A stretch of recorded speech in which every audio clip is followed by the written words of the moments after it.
As of today, this house is ours. Everyone else, please leave, said the unexpected relatives who visited. It was only a few days after Bradley passed away. 9 of them appeared out of nowhere at our house, claiming it was theirs. I just laughed at this. They, knowing nothing, looked at me suspiciously and demanded an explanation. Don't you know?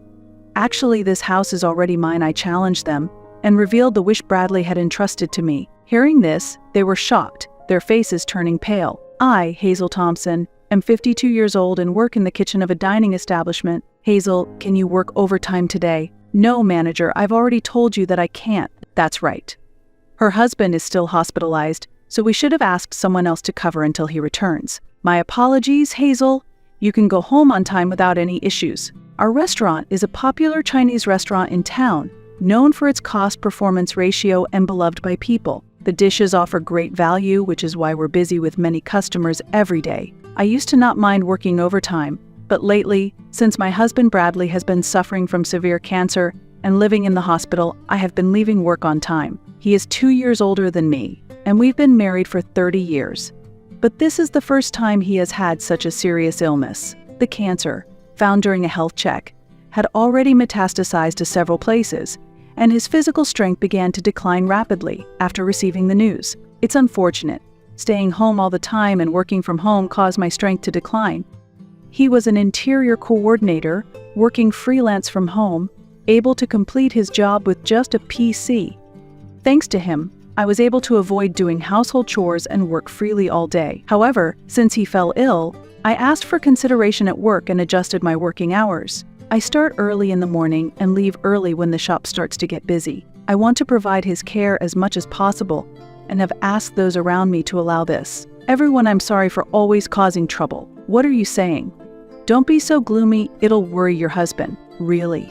Just act cheerful and take good care of him. Don't worry, the manager will take care of everything if something happens. Who do you think we are? Laughed my colleagues, joking around. When I asked, everyone accepted without any complaints. Moreover, they even suggested I leave early. The manager was concerned about my financial loss and adjusted the shifts to create the current work schedule. I am grateful to be able to work in such a wonderful workplace. When peaceful days return, I intend to properly reciprocate. Thinking this, I expressed my gratitude to my colleagues and signed the attendance book. I quickly prepared and hurried to the hospital. Ah, you must be Mrs. Thompson.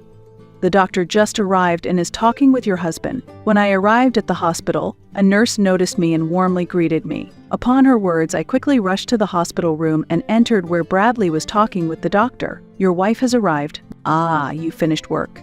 Thank you for your hard work. Bradley is older than me. Originally, he had a youthful face, and often people would think I was the older one. But since his cancer diagnosis, he seems to have aged rapidly. Now, he might look older than his actual age. His face, now thin, lacks the liveliness it once had, and his smile is weak. I won't be defeated by the illness, he initially said with a smile, but the body is honest. Contrary to his bravado, he is weakening day by day. I was just explaining the details of your husband's condition. How is my husband's condition? Doctor, please let me share the rest. Just as I was about to get information from the doctor, Bradley suddenly interrupted. At that moment, an ominous feeling brushed through my mind. The doctor seemed to sense something too, and quietly left the room with a nod. Hey, Hazel, how much time have we spent together since we got married? Bradley suddenly said, while looking out the window. Worried about his condition, I answered hesitantly. 30 years. 30 years, ha. It felt long, but looking back, it was like a moment. Stop it. It sounds like you're saying it's almost the end. Maybe another half a year, Bradley murmured as he reminisced. His words sounded as if he had accepted the end of his life, and I hurriedly tried to stop him. However, he started talking over me, avoiding my gaze. Just hold on for another 6 months. Really, it might even be sooner. I know my body better than anyone. Bradley slightly smiled as he looked down. The moment I heard his words, my worst fears seemed to become reality, and tears started to fall. I'm sorry for making you sad. I promised when we got married I would never make you sad. Bradley noticed my tears, chuckled awkwardly, and gently wiped them away. Tears welled up in his eyes too, and seeing this made me cry even harder. With a trembling voice, I couldn't stop crying. I'll need to apologize to your parents when I get there. I'm truly sorry for making their daughter sad. Stop it. Once he was gone, I would be alone for the rest of my life. We used to laugh and talk about staying together until the last moment. When Bradley spoke as if he had given up all hope of living, I couldn't hide my anger. Don't talk like it's all decided. Don't say such sad things. Hazel, nothing is decided yet. Medical science is advancing each day. Also, if we look at other hospitals, there might still be other possibilities. I'm going to pass on. Hazel. When I screamed, unable to accept reality, he gently held my hand and continued quietly. I'll be leaving this world soon. No, I absolutely hate that idea. Before I'm gone, I want to do everything I've wanted to do. I want to cherish every moment with you until the end. With that, Bradley began to talk about his plans for the coming days. I don't want to spend my remaining time in the hospital. I want to go home with you. And, Hazel, I know you're busy with work, but could you take a few days off? I want to go on the trip we had planned before. I want to fulfill all your wishes. So, please, Bradley said. Seeing his words and his posture, I painfully realized that this was not just a dream, but reality. I felt there was no more hope. Accepting that fact, I respected his wishes and, holding back my tears, I conveyed his intentions to his doctor. The doctor respected our decision and promptly arranged for his discharge. For safety, additional tests were conducted, and he was able to leave the hospital the next day. Thus, Bradley spent his last days in this hospital. Bradley, I came to visit. Hey, how are you feeling? Ready to go to the other world yet? Just kidding. Hazel, you're here too? I thought it was just Bradley. Sorry. Since we had some time before dinner, I decided to stay in the room as long as possible to be with him. Suddenly, Bradley's mother and his brother Marcus and Marcus's wife, Rita, came to visit. It's been a while, Marcus. Bradley's brother, Marcus, is 55 and works in construction but often skips work and holds no position at his age. He just goes through the motions day after day. His wife, Rita, is 34 and beautiful, but her expression is stern and her speech is rough. Her dominating attitude is notably different from the usual behavior towards others, and for some reason, it stands out to me. Despite being 74, his mother is very youthful and full of energy. However, her greed is clearly visible on her face. She loves Marcus abnormally and looks down on Bradley. I truly despise Bradley's family. Marcus always makes insensitive jokes, and Rita probably hates me as well. From the first time we met, she regarded me as an enemy and never misses a chance to make snide remarks. My mother-in-law doesn't treat us as humans and constantly irritates us. She sees Bradley not as a son, but as a money tree. She makes financial demands as soon as we meet. Marcus has a big family, doesn't he? You two don't have kids and both of you earn, so you must have some financial leeway. Could you provide a little support? This kind of monetary demand has become a norm. Marcus's family, including his mother, is a family of 9. After his previous wife ran away, he remarried while having 4 children. He has 2 children with Rita, and their household finances are extremely tight. They can't live on their income alone and are always asking us for financial help. What's with the crowd? What an attitude! Isn't it cold to treat your own mother like this? Bradley, take better care of your mom. She's been very lonely since your father died. In fact, his mother's odd behavior started after the death of her husband. He was a strict and rational person. When he was alive, she did not act the way she does now. The entire family was united and spent time together harmoniously. But after his death, it was as if all restraints were lifted, and she changed completely. Previously, Bradley's father would encourage her to be considerate towards us, but now it seems she has no reason to accept me. She started talking about money all the time with Bradley. Marcus had previously run away with another woman, and during that time he was disowned by his own father. After my father-in-law's death, the disownment was lifted, and he returned home with his new wife, Rita. This town supports child rearing, but raising 6 children requires considerable economic strength, which is challenging. Bradley was always dumbfounded by their unrealistic ideas. This month is financially tough again. Could you give us a little support? What? Please stop. Bradley is already struggling so much. What are you thinking? Please be quiet. This is a family matter. That's right.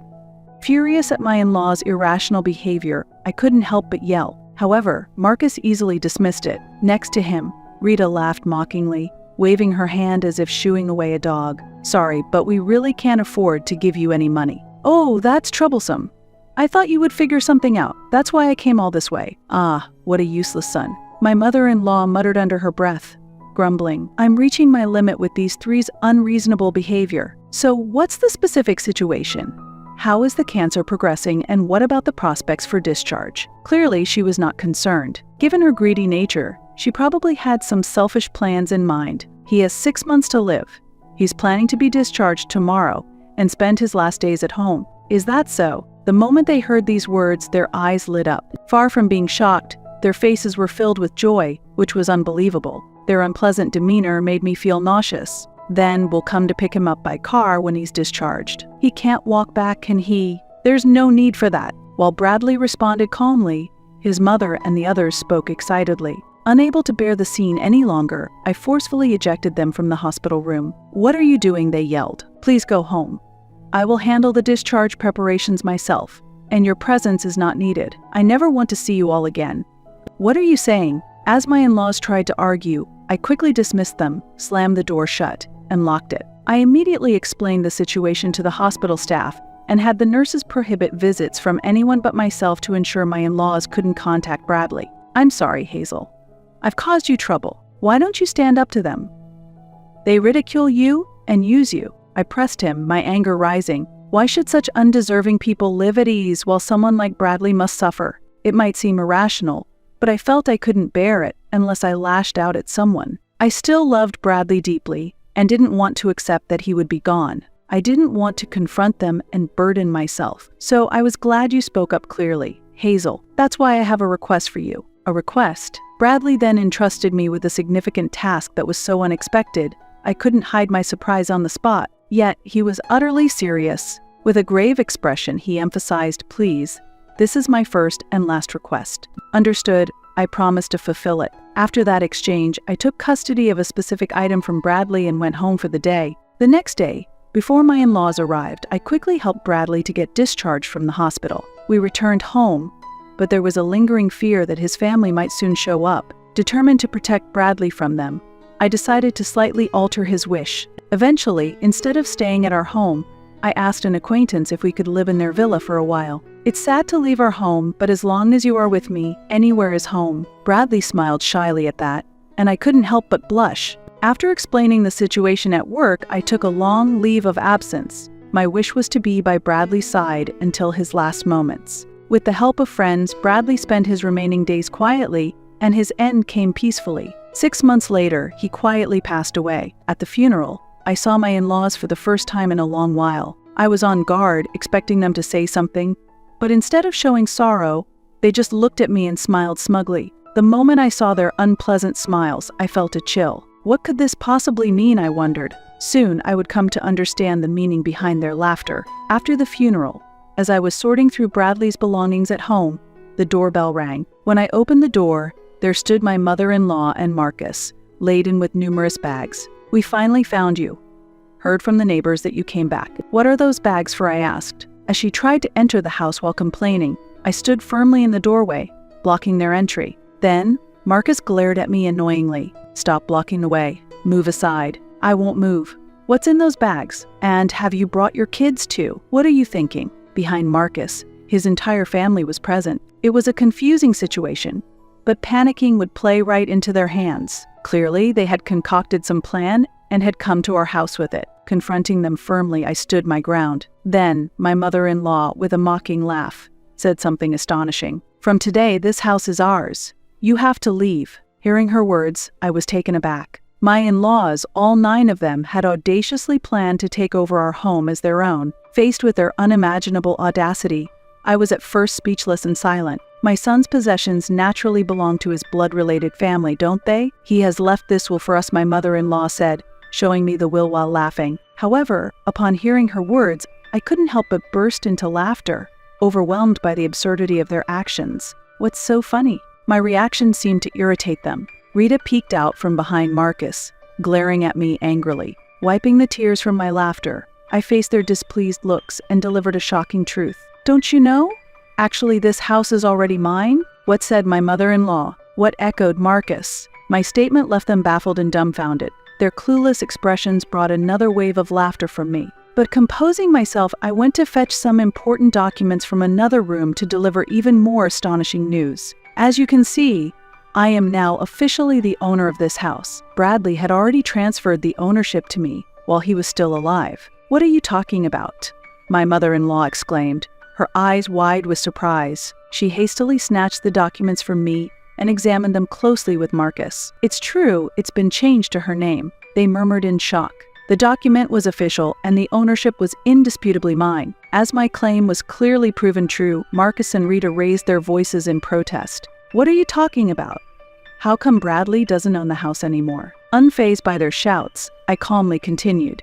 "He wanted to change the ownership to me before his discharge. He thought it would be more useful for the future if he transferred it to my name while he was still alive." At this point, my mother-in-law interrupted, thrusting her copy of the will at me. "This can't be.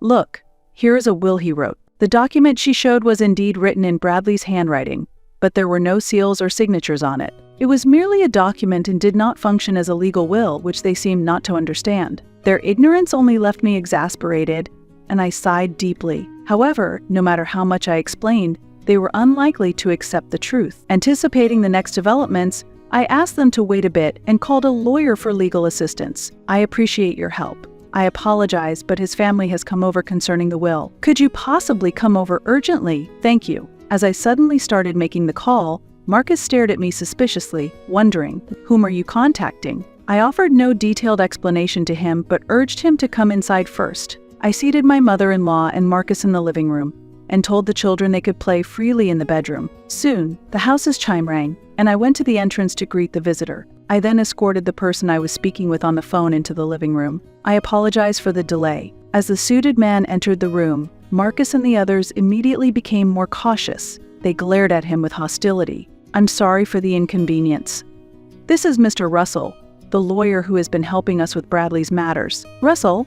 I called you because my mother-in-law brought a will." A lawyer, upon learning Russell's identity, my mother-in-law exclaimed in astonishment. "I got acquainted to him through a friend of the owner of the villa we were renting, and he had been briefed on the matter, although he was young at 30 years old, causing Bradley and I to feel uneasy initially. He was reputed among his friends for his quick thinking and especially strong handling of family disputes. After a face-to-face meeting, we trusted him completely. Bradley and I had explained the entire situation regarding the inheritance and family troubles to Russell, and formally hired him as our lawyer. My in-laws seemed completely unaware that Bradley had hired a lawyer. They looked astounded, as if they had not been informed at all. Marcus and the others were also wide-eyed and at a loss for words. "Allow me to reintroduce myself. I am Russell. I am here at Bradley's request. I will be recording this conversation as legal evidence." Unlike Marcus, who dressed flamboyantly, Russell had a simple appearance with black, short-cut hair and clean, straightforward glasses. My mother-in-law seemed to forget why she came to the house as she was taken by Russell's presence. Russell greeted politely, prompting them to reflexively accept his business card. Seeing his business card and lawyer badge, my mother-in-law straightened her posture upon realizing he was a legitimate lawyer. Marcus and Rita also straightened up, showing tense expressions. Afterward, Russell and I sat on the sofa, facing my in-laws to start the conversation. Russell expertly operated the voice recorder, and the discussion began. "May I take a look at the will you have brought?" Russell asked in a composed tone. Perhaps feeling somewhat intimidated by his question, my mother-in-law's hand trembled slightly as she handed over the will. She was probably worried about not being able to secure the inheritance without someone like a lawyer to back her up. It's difficult to maneuver words cunningly against an experienced lawyer. She seemed concerned that the proceedings might turn unfavorable for them. Regardless, Russell calmly read through the will. After finishing, he looked at me and nodded slightly. "Thank you. I will return this to you now," he said, handing the will back to my mother-in-law with a polite smile. His reaction only fueled her anxiety further. Was that really Bradley's will, she asked. "Yes, indeed, it appears to be Bradley's will," Russell confirmed. "See, with this, the house becomes ours," she suddenly began to assert confidently. However, Russell promptly tempered her expectations by adding, "That will is an older version, though." "What do you mean?" the mother-in-law exclaimed in surprise. "It seems you did not catch that." "Indeed, the will presented is Bradley's, but the date is old. The will that is officially recognized as valid is this more recent one," Russell clarified. He then pulled out a newer will from his bag. This will was more recent than the one my mother-in-law had, and it read, "I leave all my assets to Hazel. The previous will I wrote for my mother is hereby revoked, and this document shall stand as my official will." "What? Let me see that." Rita snatched the will from Russell to verify it herself. It had a more recent date, a seal, and even a fingerprint impression, and it stated that a lawyer had officially been commissioned, making it clear which will was valid. Rita and Marcus's faces turned pale as they realized the situation, and my mother-in-law could only quiver her lips in shock. So, what is the effect of this will? Unfortunately, it is just a worthless piece of paper. That can't be. At that moment, Marcus furiously confronted his mother. Despite the lawyer's presence, he swiftly pressed her, accusing, "You said all the inheritance would be yours." Marcus's words were so fierce, it almost seemed he was about to become physically aggressive. Rita tried to intervene, but Marcus's strength overwhelmed her attempts to calm him, and he continued to shout abusively at his own mother. My mother-in-law cowered under Marcus's angry voice. The scene was truly chaotic. Seeing this, I sternly glared at Marcus and spoke in a calm voice. "Please stop causing a disturbance in someone else's home. It's really troublesome." "What did you say?" Marcus retorted. "If you cause any more trouble here, Russell will confirm everything, and if necessary, we will consider taking legal action." The mention of Russell's name seemed to snap Marcus back to reality. He was facing a lawyer. No matter how much Marcus, who was not well versed in law, resisted, it was futile, and he nervously sat back down on the sofa. By the way, did Bradley truly write this will himself? I asked my mother-in-law amid the now silent room, as she claimed that Bradley willingly wrote the will during his hospital stay. I waited quietly for her to elaborate. "Yes, he did. Bradley wrote it for me while he was in the hospital," she said, unable to hide her irritation. "Really? Was Bradley happy to write it?" I probed further. Her irritation was evident as this questioning began to feel like an interrogation. "Enough already." "That's what I've been telling you. What are you trying to ask?" Rita interjected sharply, and my mother-in-law nodded in agreement. I caught Russell's eye and gave him a signal. Receiving my cue, Russell adjusted his glasses and nodded affirmatively to me. This was his way of giving the green light, and I was about to reveal a significant fact to my in-laws. "That's an interesting story, but it seems a bit off. Actually, hospital surveillance cameras recorded you forcing Bradley to write the will." As I spoke, I pulled out my laptop from my bag and inserted a USB drive provided by the hospital into the computer's port. Bradley had confided in Russell that he was coerced into writing the will. We informed the hospital of this fact, and they were cooperative, providing us with the surveillance footage. I quickly downloaded the data and displayed the video on the screen. "We'd be in trouble if you died and the inheritance didn't come through," my mother-in-law could be heard saying in a threatening tone as she coerced Bradley to write the will. The footage clearly showed her pressuring Bradley to write the will, with Marcus and Rita also present and involved. "If you don't want anything bad happen to your wife, just write the will quietly," they could be heard urging Bradley in the video. "Hey Bradley, just sign this and nothing will happen to her, so don't worry." This video was taken 3 days before Bradley left the hospital. My in-laws were questioning Bradley about the progression of his cancer to secure the inheritance. "No, it's not like that. It was just a joke that went too far, really. I saw a drama before going to the hospital where the villain looked so cool. I just imitated it without thinking. I didn't mean it seriously, please forgive us." As the situation turned against them, they hastily began to make excuses. Their words only fueled my anger further, and I sighed at their unsightly demeanor. If you had admitted it honestly, it would have been one thing, but trying to hide it clearly shows intent. "Russell, can we apply charges of extortion based on this?" "Absolutely, the statements provide sufficient evidence." He smiled broadly as he picked up the voice recorder. Marcus and Rita, realizing they had forgotten about the voice recorder, showed their astonishment. "That means, including compensation for the victim, we will be filing for damages against all of you." "This can't be true."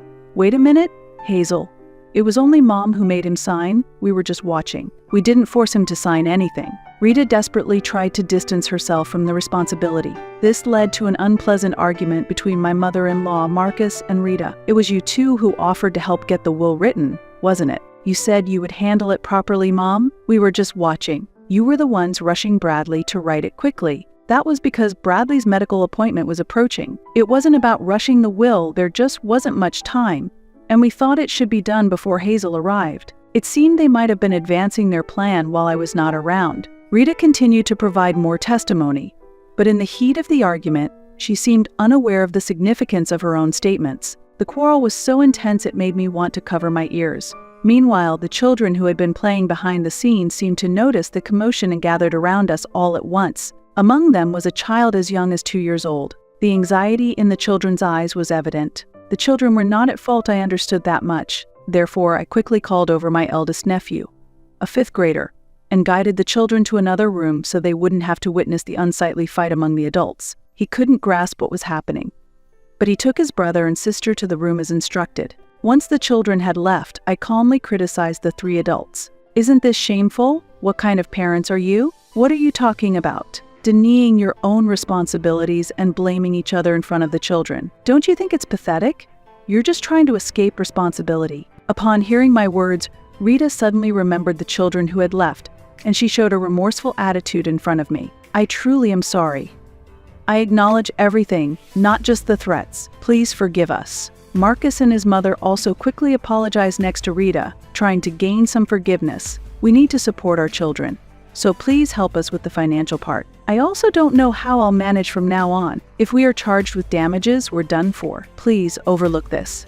If there is a sin, I will atone for it." They were begging for forgiveness while crying. However, their attitude only fueled my anger further. In the end, all you think about is yourselves and money. I can't sense any real remorse from you. That's not the intent. It's just that we're financially strained, and we wanted you to understand our situation. Do you realize that saying such things just sounds like you're making excuses? Caught by my words, Marcus involuntarily fell silent. His mother and Rita likely felt the same. Without giving them a chance to apologize further, I threw even harsher words at them. "I have no intention of forgiving you. If you truly are concerned about your children, you should be looking to increase your work to repay your debts. Isn't everything that happened a result of what you did to Bradley? It's all your fault.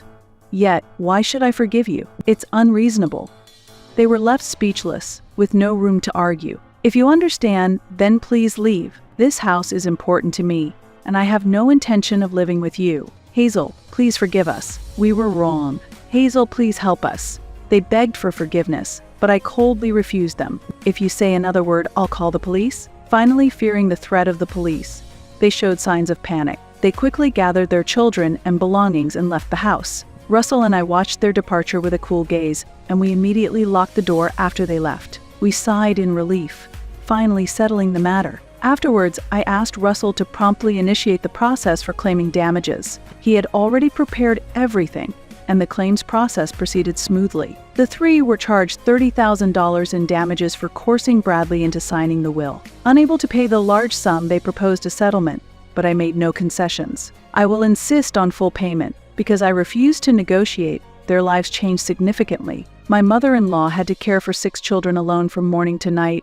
and Marcus and Rita were forced into a life of continuous hard work. They sold their house and moved into a cramped apartment, all 9 of them. While they continue to pay the damages, there is no prospect of their lives becoming easier anytime soon. They will continue to live under difficult circumstances, at least until the youngest child becomes an adult. Thus, I successfully severed all ties with them. After sorting through our belongings, I still live in the same house. While I continue my daily work, friends from work visit occasionally, so I hardly ever feel lonely. Every day, I stand before Bradley's portrait and continue to talk about daily events to him. This is the last promise I made to you. Even if I fall ill and am taken to the hospital, my daily ritual of talking to you will never cease. On that day, as Bradley neared the end of his life, he shared one final wish with me. It was for me to talk to him daily.